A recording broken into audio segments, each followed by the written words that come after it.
Observing celebrities is a great way to do shadow work, and I think that public figures and celebrities are really just holding up this huge mirror for the collective so that we can heal and integrate different parts of ourselves. Awareness and observation is such a useful skill on a spiritual awakening journey, because instead of having these really painful life experiences to reflect back to you the things that you need to heal about yourself in a painful way, you can instead just become really aware of what's going on in your mind and really observe the world around you and how you interact with it in order to heal yourself. I rarely have really painful, difficult life experiences anymore. I don't really have tower moments anymore, but I feel like I'm healing more quickly than I ever have in my entire life because of how much I'm able to observe my own mind and really be aware of what's happening inside of me and around me. Celebrities are a mirror of the collective consciousness or the collective unconscious. So I'm going to give you some examples of how you can observe celebrities and use that to identify different parts of your shadow. So let's take Kanye West for example. One feeling that Kanye West sparked in a lot of people is the feeling that anti-Semitism is bad, and that if anti-Semitism is still a part of this collective consciousness that we have,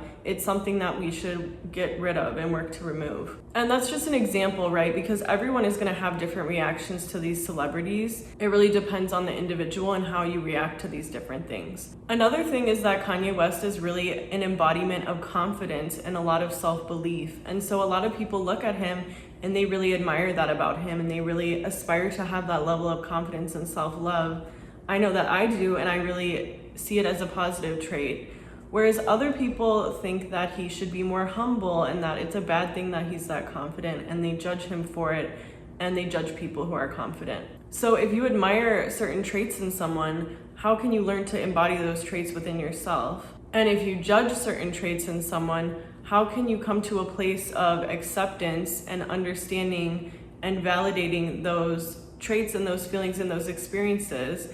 You don't necessarily have to decide that you want to act on them or that you believe they are the truth. But I think ultimately the goal is to have understanding for everyone and empathy for everyone and for every type of experience and feeling and belief, and then just deciding which ones do we want to embody and live our life in and act in accordance with. But I think we don't heal through judgment and hatred, we heal through love. And so if you can have love and understanding for even bad people, then that is going to help society heal in a way more than you condemning people would, in my opinion. Because I think that the first step to healing, first of all, is awareness and acceptance, and then validation, and then you can transmute it into something else. Taylor Swift is a celebrity that I used to judge a lot personally, and I think what I judged about her was her obsession with like love and dating, which is such a reflection of societal values. It's something that society really tries to force on us, this idea that love is so important and you should search for love, and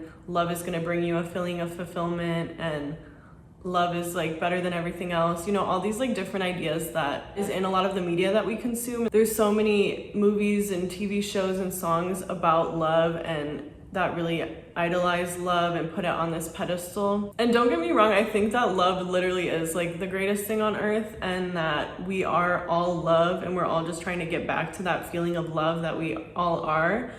But romantic love and love in a relationship is not necessarily the highest form of love. There's so many different sources of love that can all be equal, and you shouldn't just depend on one thing and aspire to have one specific thing. But also some people are meant to have that experience, and that's fun for them, and there's nothing wrong with that too. But if you're watching my videos, you probably are more on this like spiritual journey of learning to find love in everything. But I used to judge Taylor Swift for that trait, and that trait is something that I discovered is a part of me. There's a part of me that does want love, that does want relationships, and eventually I got to a point of accepting and acknowledging that part of me, but then deciding that I don't want to embody that part of me. I don't want to act in a way where I am prioritizing romantic love over other things in my life. I think another thing that she's an example of is a victim complex. And a lot of people really resonate with that. A lot of women especially really resonate with her and the way that she identifies as a victim. I feel bad saying this, but it's like, it's not even a bad thing, really. It's just that my brain sometimes thinks it's a bad thing to be a victim. And there are times in my life that I identify as a victim and that I feel I was a victim to things, and I can even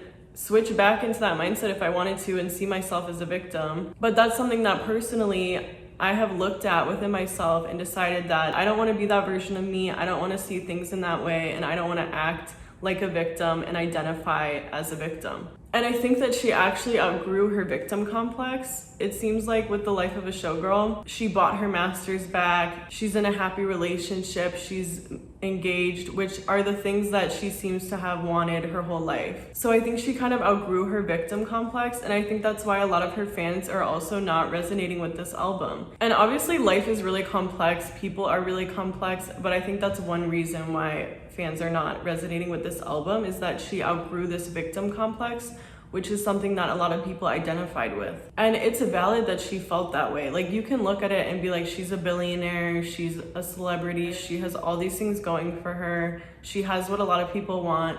Or you can look at it and be like, she is a victim to the music industry. She has uncomfortable interviews where people are like asking her weird questions, being weird to her, making her uncomfortable. She's getting ripped apart in the news. She's having all these judgments made about her, blah, blah, blah. You know, there's two different ways you can look at it, and her experience of life is valid. If she felt like a victim and really identified with that part of her, and that was her experience of reality, that's valid. And if that's your experience of reality, that's also valid. And you can only be a different version of you and see things differently once you have the life experiences to get you to that point. Another thing that I've observed is a lot of people comment on Selena Gomez and Justin Bieber videos and posts about how they're meant to be together and they'll always love each other and they're actually the true loves of each other's lives. And the reality is these people don't actually know them. They don't actually know what their lives are like or what their relationship with each other is like.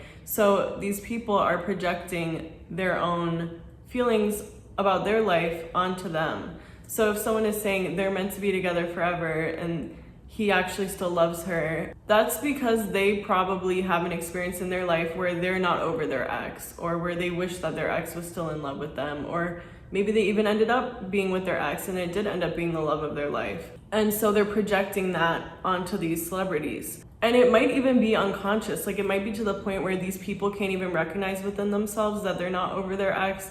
And so that's why they're able to observe it through a celebrity relationship. And that's why they're so attached to that idea of that being the truth. Like, I would never comment that or think that about someone else's relationship because I have no idea what their relationship is like. But probably for people who are not as aware of themselves and what they want and what is going on in their head, they'll direct that emotion towards celebrities. And then the people who are like, Selena Gomez is meant to be with Benny Blanco and they're such a beautiful couple and their relationship is so perfect. Those people probably are in a healthy relationship with someone who isn't their ex, or they want that for themselves and they see that for themselves and they believe that that could be their future, is falling in love with someone who treats them better, or however they are perceiving that relationship to be. So I think it's also important, if you want to be a celebrity, if you want to be a public figure, to realize that everyone is projecting their feelings onto you and it actually has absolutely nothing to do with you. And if Selena Gomez reads those comments and thinks maybe Justin does love me, maybe we are meant to be together, then that's a reflection of a part of her that she needs to address and either decide that she doesn't want to feel that way anymore, doesn't want to identify with that part of her, or she does want to act on it and does want to pursue that version of reality. Or maybe she reads those comments and just thinks, these people are ridiculous, I don't know why they're saying this about me, this isn't the truth, I don't identify with these. And so if you don't identify with the things that people project onto you, then it just doesn't matter. You realize that it has nothing to do with you. Even if you don't want fame and you don't want to be a public figure, you can still apply this to your life, because there's still going to be people in your life commenting on you, projecting their opinions and feelings onto you. And so it's really helpful to be aware that everything is a projection. It really has nothing to do with you. If it's affecting you that they're saying those things and you're being influenced by it, that's because it's a part of you that you need to address. I'm someone who's very empathetic, and it's really easy for me to understand other people's perspectives, and I'm always like trying to understand other people's perspectives and see the world through their eyes. And so at times I am very much influenced by everyone else's opinions. And so I'm learning to not be like that anymore and to realize that everyone is projecting and their opinions are actually relevant to me unless I want to identify with them. Because all of these realities exist. Everything people say, it can be true if you want to believe in it and you want to identify with it.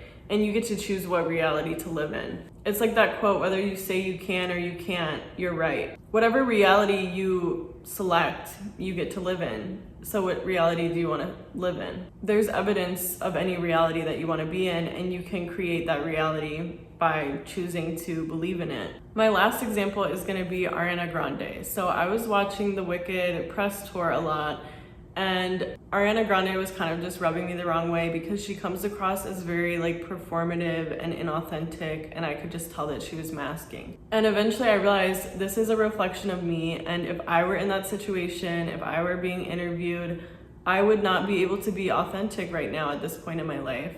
I just wouldn't feel safe doing that because that doesn't feel safe to me. And as much as I want to be authentic in all situations, it's something I've been having to work my way up through because my body just literally won't let me sometimes. And Ariana Grande, I think that she is a very sensitive and empathetic person, and maybe also neurodivergent, but she's been really ripped apart by the press at times, and I think that she is affected by that. And so it's understandable that she wouldn't feel safe being vulnerable, being authentic in these situations. And that doesn't mean that she's not authentic and a beautiful person when she goes home and in her daily life and around the people that she's close with. But we're making these judgments based on who she is in front of a camera, which is going to be a different version of her. And I was reading something where someone was saying that people criticized her for crying about the Manchester bombing, and people were saying like she shouldn't cry about it and she should be strong or whatever. And also a lot of people blame her for Mac Miller's death. And so I feel like it makes sense that she doesn't feel comfortable and safe to be her authentic self because the media is always ripping her apart. But also, again, that's probably a reflection of how she feels about herself. She probably doesn't feel safe to be these versions of herself and feels that she's gonna be judged for them or feels that they're wrong in some way. I've just noticed that whenever I get really fascinated by a celebrity, there's always something for me to learn there and something for me to integrate. And a lot of times I am really admiring people, and I admire their charisma and their ability to communicate so well and their authenticity and their confidence. And those are the things that I really find myself always admiring in other people because I want to embody those more within myself. And anything that you admire about other people, it is within you if you can just learn how to tap into that part of you. And if you hate a celebrity because they're racist, for example, I'm not saying that you're racist and that that's a part of you that you need to accept. Sometimes when someone is a mirror, it's just for us to realize that I don't want to be like that. And that's an example of a part of the collective consciousness that I do not want to embody and that I don't identify with. Although maybe at times there is a part of you that makes certain generalizations about groups of people and makes certain judgments, and that's something that you should reflect on. A lot of people grow up with those beliefs and those biases being taught to them. It's okay if there's some of that within you, and it's your responsibility to heal that and change that mindset and to be aware of it. But a lot of times when we judge people for being racist and hateful, it's a reflection of how we should learn to love and accept and have understanding for everyone, including people who have these really harmful, hateful beliefs, and understanding that they're just a product of their environment. And if we can learn to love them and have empathy for them, that can open up the door for them to heal. And understand that the way that you're interacting with these celebrities, you're not necessarily getting an accurate representation of who they actually are. You're just seeing what you need to see in order to interact with yourself and heal and grow as a person. And if you are someone in the public eye, understand that the same is true for all of the people watching you. They're just projecting onto you. They're just interacting with parts of themselves through you. And it's important that you don't take everything personally and you don't identify with everything that people say about you. Leave a comment. Let me know, what celebrity are you using to do shadow work lately? Thanks so much for watching. Enter my giveaway by leaving a comment on this video and all the videos I post until November 15th. And check out my Processing Emotions Workbook at mindbodybriana.com. You can also book a coaching session with me over email or over Zoom. Thanks so much for watching, and I'll see you in my next video.